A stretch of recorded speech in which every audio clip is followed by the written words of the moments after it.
50,000? 15,000. 15,000? Hindi makapaniwala si Enrique nang malaman kung magkano ang ayudang ibibigay sa rice retailers tulad niya.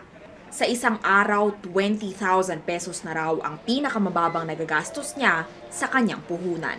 Misa kasi yung 15,000 na yun, Bisa sa isang tao lang misang kumukuha nun Di tulad ni Enrique, hindi pa makasunod sa price cap sa bigas si Mary Ann. 46 pesos na raw ang pinakamura na well-milled rice sa kanya, piso na lang ang tubo sa 45 pesos niyang puhunan. 50 pesos ang kita sa kada 50 kilo, pagkakasyahin niya pa yan sa upa, logistics at bayad sa tauhan. Kaya ang 15,000 pesos, Diyos ko, kulang pa yun sa sa isang araw. Kulang na kulang. aminado si Trade Assistant Secretary Agaton Overo na may naluluging rice retailers. Pero anya marami naman daw bigas na mabibili ng mas mura para masunod ang price ceiling. Inaapura na rin daw ang listahan para sa ayuda na posibleng ipamahagi na simula ngayong weekend.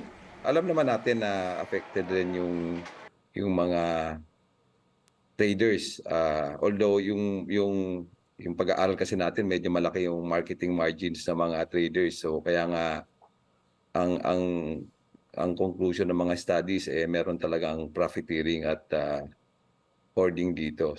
Bukod sa financial assistance, tutulong din daw ang Agriculture Department sa logistics at market linkages tulad ng pagpapahiram ng mga truck para sa delivery, direkta mula sa kahan hanggang sa mga pamilihan.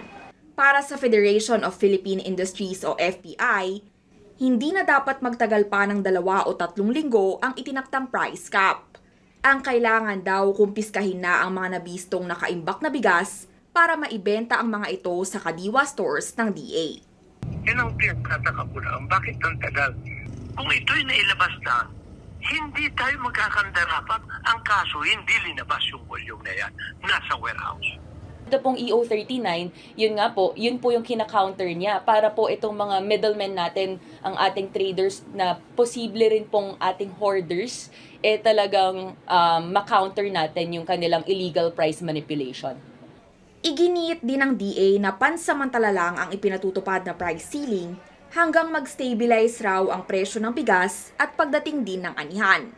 Ang sabi naman ng rice retailers na sina Mary Ann at Baby, Kung mag-aayuda din naman, hindi rin naman sasapat. Sana mas maanuhan pa na mababaan yung mga bigas na makukuha namin para magkaroon kami ng ganong presyo.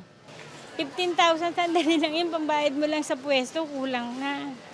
Sana makapagbigay sila ng mababang presyo na kikita kami. Kari Cator, CNN Philippines.